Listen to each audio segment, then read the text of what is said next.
There it is. Hey, welcome back. Hey, Pete. Well, hi there. All right. So yeah, we were just chatting a bit. Like shit, we should have just hit record as soon as we sat down again. Right. But you were kind of saying, well, go ahead and say what you were saying. I don't want to paraphrase you. Legislating emotionally piece. Do you want to go back to that, or just the Wherever you want to start, Okay. you can just talk about what we were talking about. Okay. Trump. Well, yeah. So and the administration's response to our current situation with this virus. We were talking before we hit record about. My perception of that is that Trump maybe could have responded a little bit more appropriately, a little sooner. Because he was sort of downplaying the severity of things and saying, no, it's going to be fine. We're going to, and then he kind of came around a couple weeks later with, okay, this is a pandemic. I saw it was a pandemic from the beginning, and he's, I think the problem that I see overall is just that the man has zero credibility, in my opinion. I mean, I know there are a lot of folks out there who believe every word that he says, though I don't know how they can resolve that, but whatever. But he's so lacking in credibility that he's, we were talking a little bit before about having a leader, in the role of president, and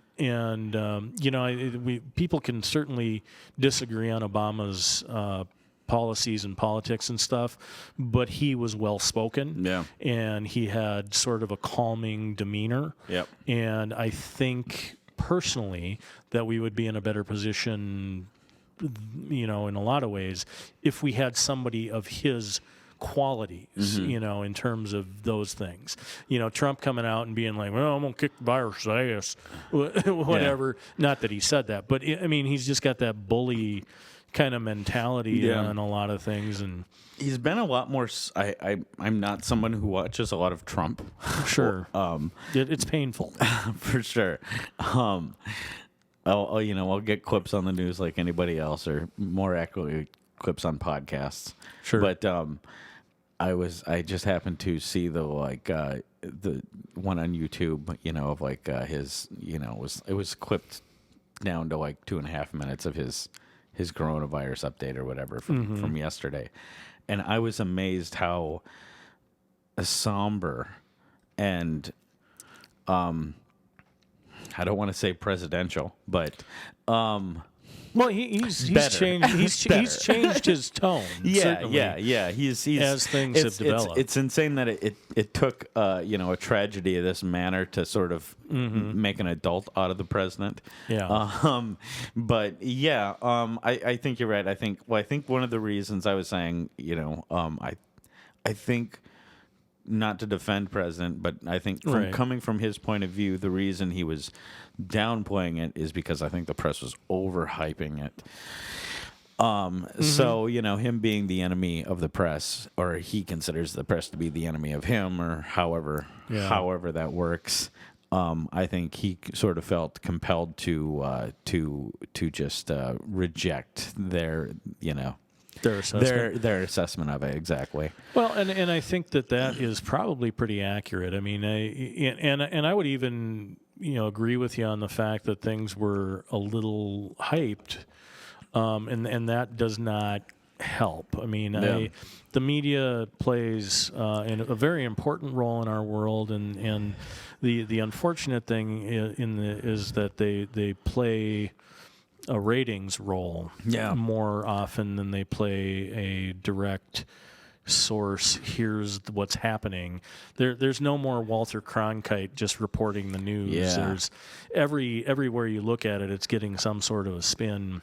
Either way, but to get back to the Trump kind of response thing and his battles with the media, did you happen to see the NBC reporter that he gave the dressing down to recently? I don't think so. It was I think it was maybe Friday's news conference. The guy asked him a question about what was his message to comfort the people of America who are scared right now, and Trump came back with, "You're a terrible reporter."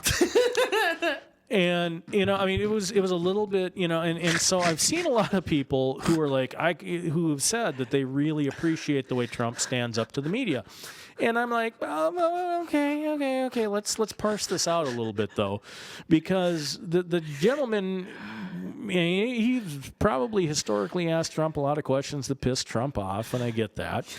But the question that he asked in the moment was pretty legit, and it was a pretty softball question, serving it up to like, Right. how do you comfort the country right now? And instead of answering the question, Trump calls him a terrible reporter, and then berates him for the next 35, 40 seconds, however long it was.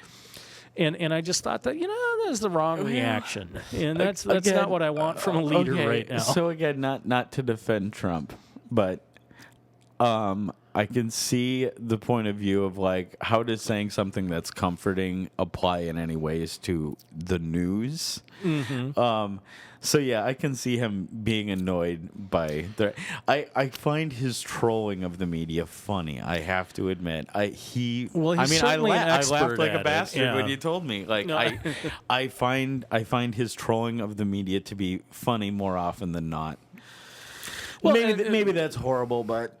Well, I mean, I can see that perspective, but the thing that I see, though, personally, I mean, wanting to have a leader, a consoler in chief, someone who steps up and says something that makes us feel better. Yep. And Trump is not that guy. No. And I know that his followers and the people that really like him probably don't care, and that's fine. I mean, that's certainly their perspective on the world, but oh my God! I would just appreciate, I think, somebody in the room who's gonna come in and say, you know what, we're dealing with some tough times, but we're gonna get through it because that's what we do. It may be total bullshit, but that would be a lot better. Yeah, exactly. Yeah. Oh yeah, for sure. I mean, yeah, it's not funny, but it's a real response, and it's a response that a politician should make. Right. And that's ultimately what it breaks down to: is Trump isn't really a politician. He's a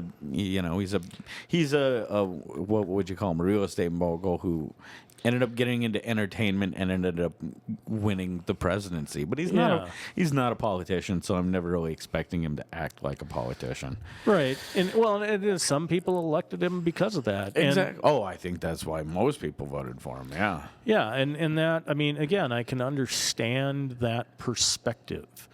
I don't agree with it. For sure.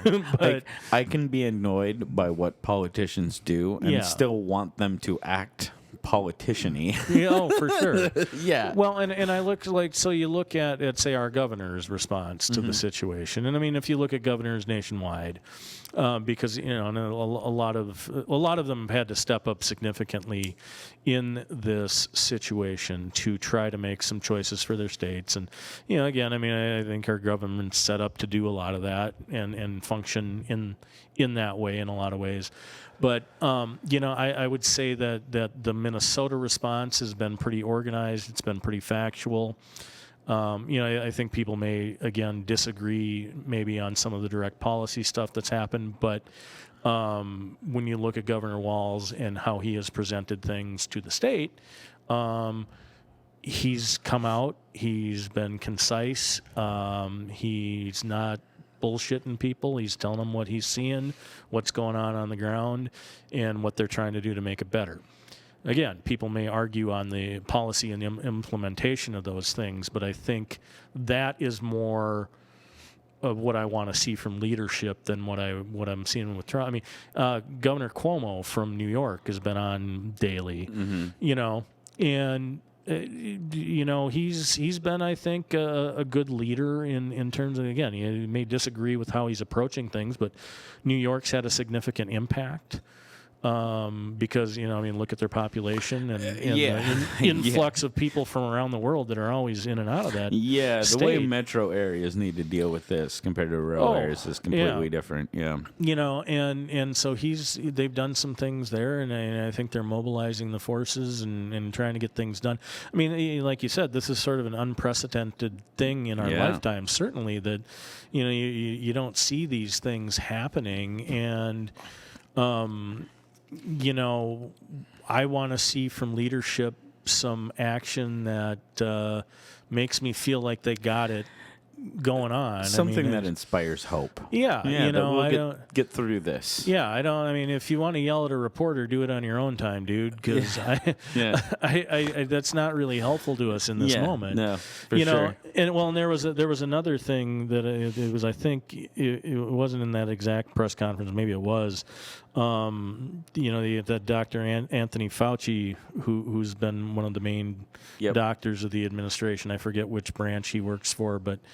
Health and Human Services, I believe. Maybe, yeah. I don't remember which guy he is, but I mean, he speaks to things a lot, and he's a doctor, and he's an expert in these areas. So I at least believe he's got some knowledge, And so Trump starts going on about how this malaria drug is going to be a big miracle saver for people, and it's been out for 20 years. Now, it's for malaria, and it may or may not help. I don't know. I'm not trying to say that I have any knowledge of medications and whatever. Mm-hmm. But Trump is kind of putting this out there, saying, this is a big deal. We're gonna see some help from this, and like legit. The face of the doctor, he hid his face behind his hand, so but you could still see the smirk, like, oh my goodness.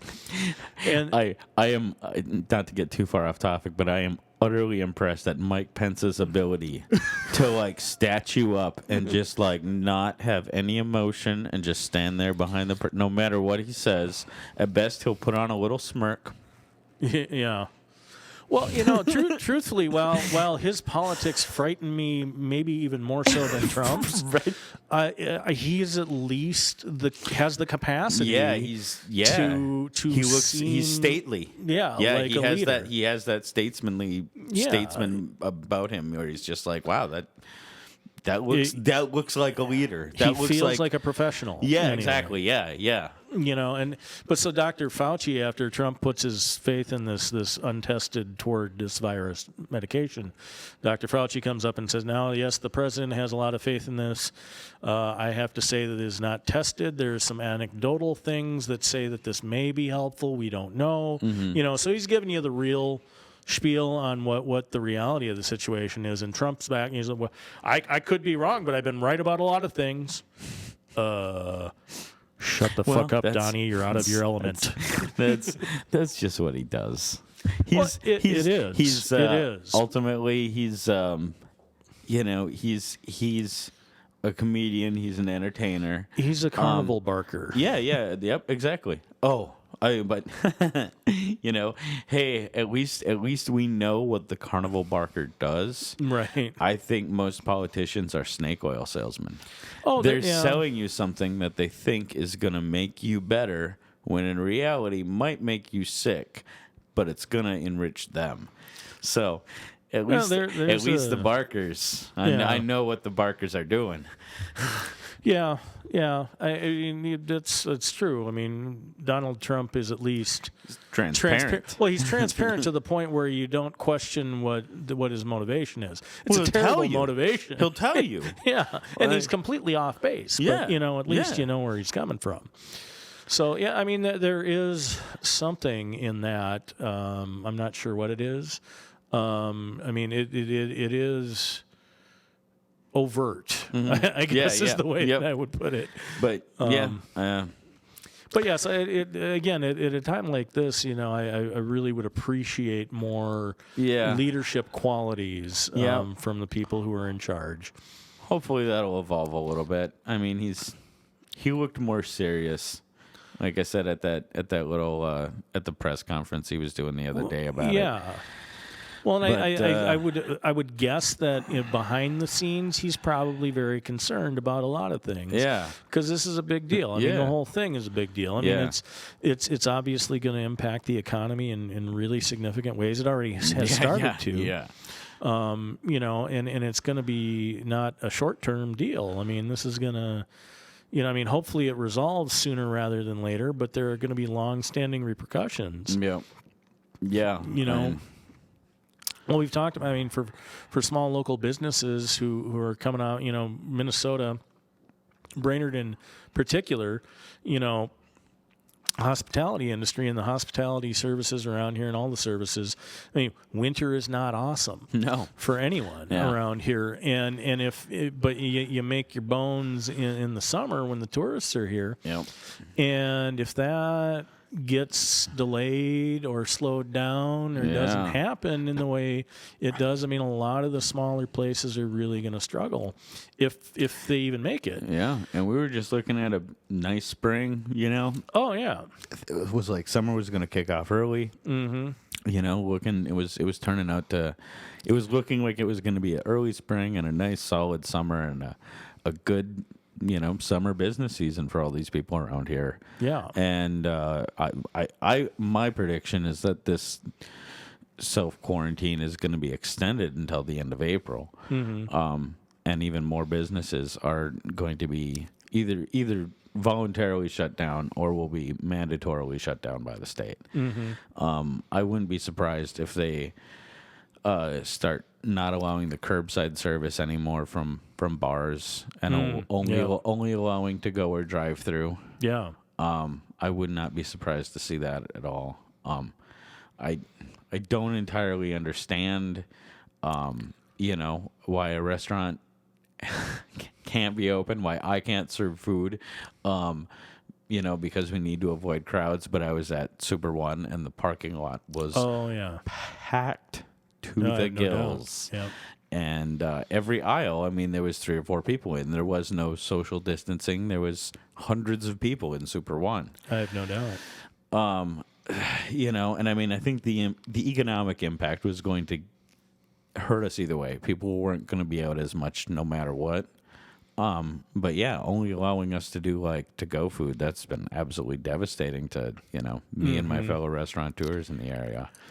Yeah, and I mean, again, I've seen a lot of people in the community trying to step up and well, let's make sure we go get some food from this place or whatever, which was certainly helpful. But again, I don't think that our local community actually supports the business that we have as a whole, because again, we rely so much on the tourism of the summer.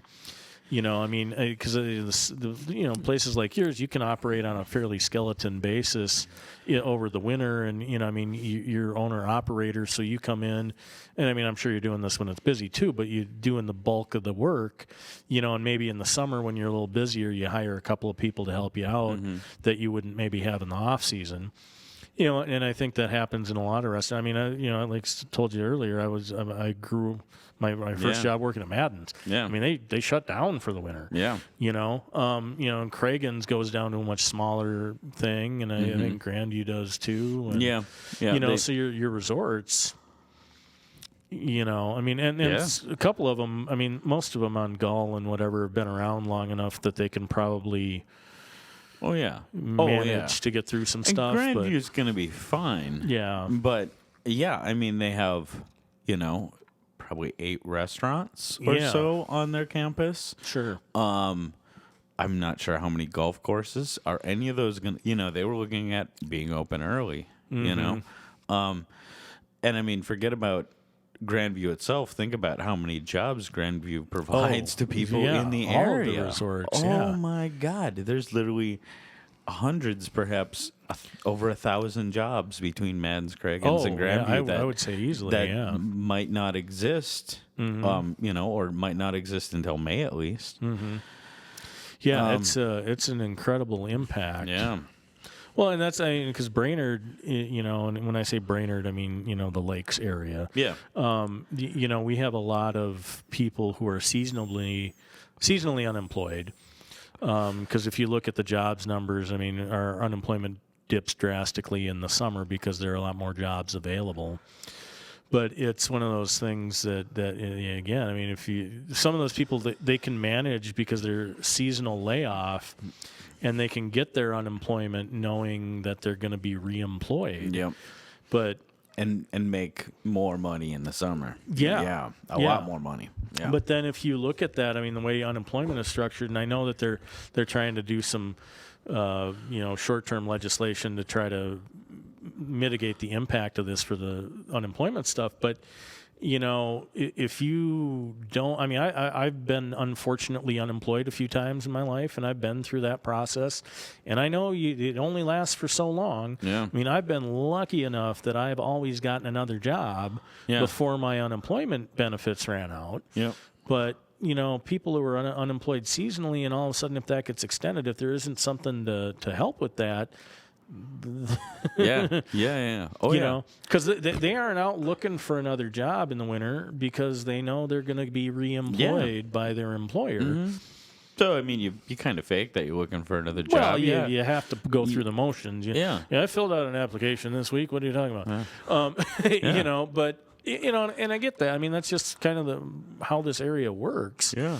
That's okay. I mean, and I used to know people too that when we worked at the resort, they'd go out west for the winter, work at a ski resort for the winter. Yep. A lot of those have closed early and things too, you know. So now you got a couple of months, maybe 3 months, 4 months, who knows. Yeah. Where you're just completely out of luck. Yeah. And I don't know a lot of people. I mean, they say people like me can't get unemployment.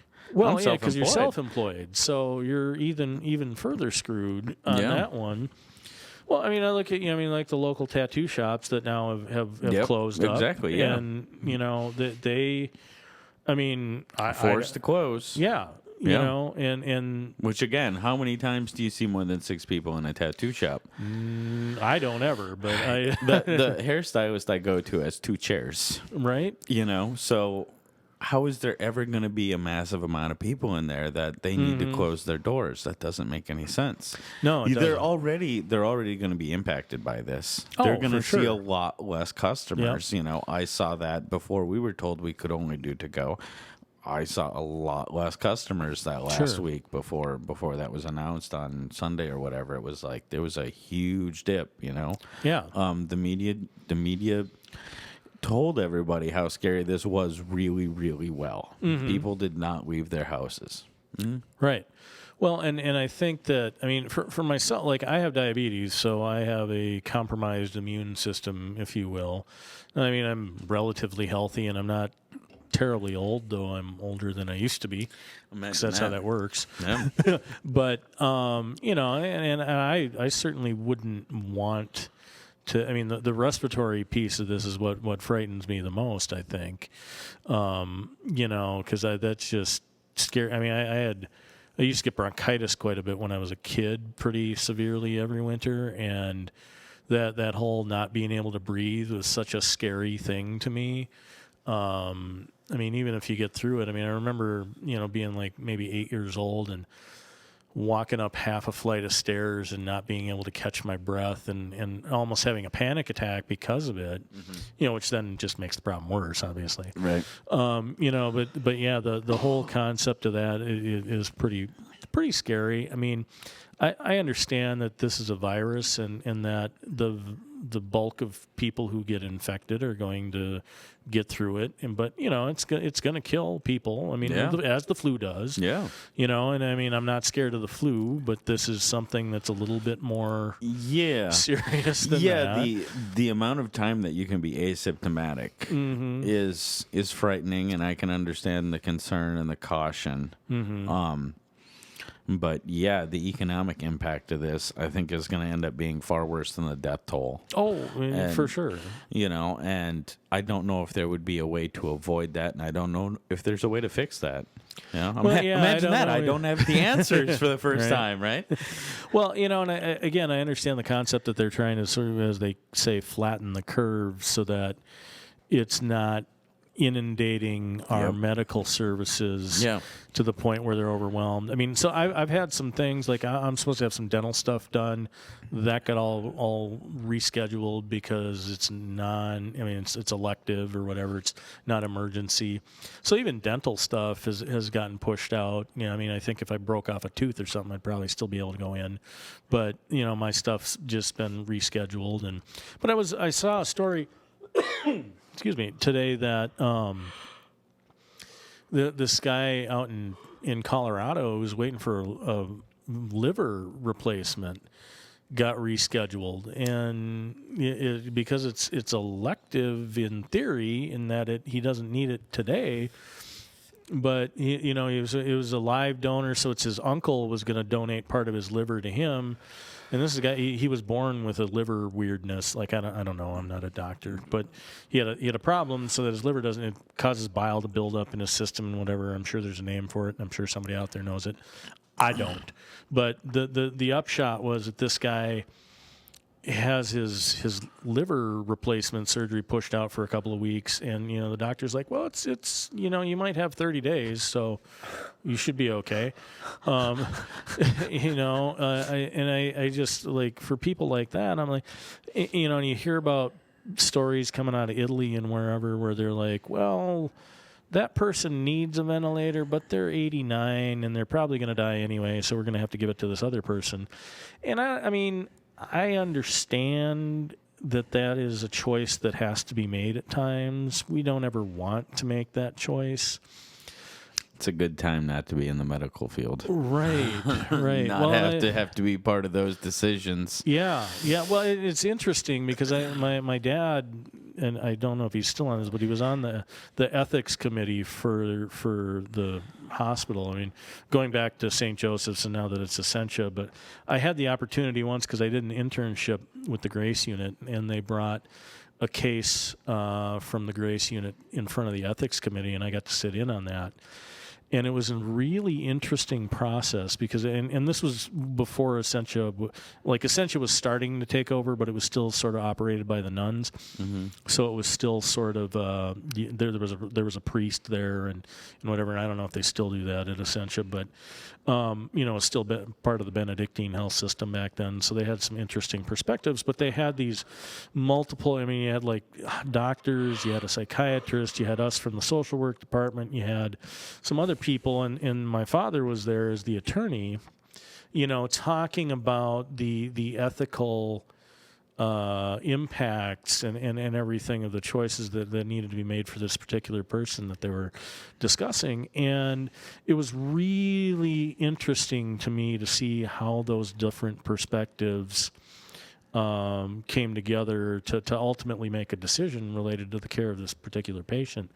It's again an imperfect system, but it's good in the fact that they brought in some varying perspectives. And this is where, again, I feel like I've been super fortunate in my life and in my career because I've worked on numerous, like, what they would call multidisciplinary teams.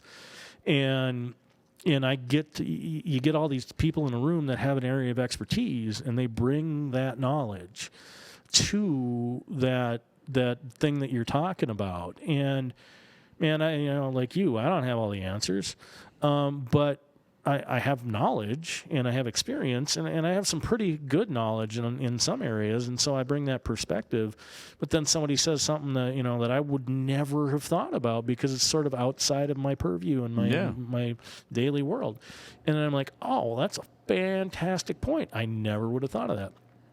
And I think, getting back to everything going on in the world, maybe this whole thing is an opportunity for us to recognize a little bit more of that, in that, yeah, you have knowledge and experience, but a lot of other people around you do too. And if the more input we get on this, the better decision we're able to make. Now, we need to be expedient. We need to be efficient. We need to be able to do these things. I've also been in a lot of these multidisciplinary meetings that don't go a fucking place because there are too many people talking. Yeah. And we also need to be able to crumple up really bad ideas and throw them away. Right. Like, nope, sorry, Dan, but we're rejecting that right off its base. Yeah. It is not time to burn the motherfucker down. As much as I like that sometimes, it's just maybe not that whole don't throw the baby out with the bathwater right concept. But it is strange times that we are moving into right now. And like I said, I'm hopeful that a lot of this will be an opportunity to bring people together. I like to be optimistic. I am by nature somewhat cynical. I try to get away from that. But again, I don't know what the best way is to look at that, because Well, I want to be optimistic, and I am cynical by nature. And I look at, I like to believe that most people are good by nature, but I also believe that people can be petty and stupid too. For sure. And I would really like for this to be a time that people rise above that. Yeah, that's a good point. Something that came to me right as you were talking, I was like, you know what might pull us out of the economic slump that this is going to inevitably cause and bring us all together is cannabis legalization on the federal level. I'll get behind you on that one. Maybe we'll need the tax money. Right? We'll need to get the economy rolling, and it'll be like, hey, let's legalize weed. Rolling. I like that you use rolling. Rolling, yeah, let's get this puppy rolling. There might be a lot of shops that are shuttered up, that can easily become cannabis dispensaries and grow houses. And, hey, maybe that's what we'll see in 6 months. That would make an interesting election cycle if that's the debate of, hey, should we legalize cannabis to get us out of this economic slump caused by CV-19? Yeah, I'm on board, and I have been on board with that. I don't know if I mentioned this. Where's Joe Biden sit on that one? Unfortunately, I don't think Joe's terribly progressive in that area. Oh, so you're telling me Trump is for legal weed and Biden isn't? God, it's a strange world we live in. Right. Well, I think Biden just hasn't taken a strong position on it from what I can see. I've always been more of a Bernie backer for the last couple of election cycles. Yeah, anyway, but we both know he's dead in the water. Did he officially suspend his campaign? I haven't seen anything. I think he's close. Yeah, I know Tulsi did and backed and backed Biden. Yeah, and I think that's what we're getting served up a odd to me, but then I remember it was really, really weird to me that she did that. But then I remembered that Biden said that he was gonna pick a female. But yeah, I would not be surprised if he picks Hillary though. Here's what I would not be surprised about is if Biden, especially now that CV-19 is out, Biden takes forever to announce a VP. Mm-hmm. We get really close to the election. He finally announces that it's Hillary. He's the shoe-in. Bernie can't get the nomination. He announces that he has Alzheimer's or dementia or something, steps down, she becomes president. That's one. But I think he's probably more likely to pick Amy or Elizabeth Warren. Yeah, Elizabeth Warren perhaps. Well, that's the thing. I think she brings a little bit. They both are a little problematic with their history. A little bit, yeah. Well, everybody's got some stuff. Everybody's got some stuff. So Tulsi was in some sort of religion that believed in gay conversion or something when she was a teen. Okay. But that was a long time ago. I don't think that's gonna hold her back at all. Elizabeth, of course, having claimed she was Native is definitely going to be problematic for her at a national election. Well, even as a VP. Right. Because VPs are traditionally sort of, in the background, which is why I could see him picking Tulsi, because she does not have the recognition of Hillary. Yeah, or Elizabeth. Hillary would be like, how many people knew Mike Pence? How many people knew Al Gore? How many people knew Dick Cheney? Well, vice presidents are not people that you know before they're vice president. I knew Al Gore particularly because of his stupid ass wife and the PMRC during the 80s. Did you listen to the episode with Mike Starry? I listened to part of it. Yeah, I didn't get the whole thing. He mentions that too. Well, that was the thing was, because I'm huge supporter of the First Amendment, and I think that to me, music is you start censoring. What the fuck is wrong with you? It was the '80s. It was a weird time, and I mean, to me, it was even problematic when Al Gore was running for president. I was still pissed off about his wife, you know, and I mean, it wasn't something that he stood on necessarily, but, you know, that whole process. And I mean, I was a kid, man. I was, you know, I mean, I was born in 75, you know, so I mean, I was not old during the 80s, but I still saw that it was pretty ridiculous. I mean, you know what? You're censoring art? What is it's not a communist country. What do we, you know, I mean, I hate music, but you know, like you know, like I'm a punk rock guy. I've been for decades, and there is a section of punk rock out there that I really hate. You know, it doesn't mean they can't make that punk rock. I mean, I'm never going to buy it, but you know, I mean, there's some like neo-Nazi types that have gotten into the hardcore and you know, and bastardized the whole thing. I mean, I think they're certainly anti-punk because that is the antithesis of what punk's about, in my opinion. But they still have a right to make that music. Yeah. You know, I mean, but you're not devoid or able to avoid the repercussions of making that kind of music because now we know you're an asshole, right? Yeah.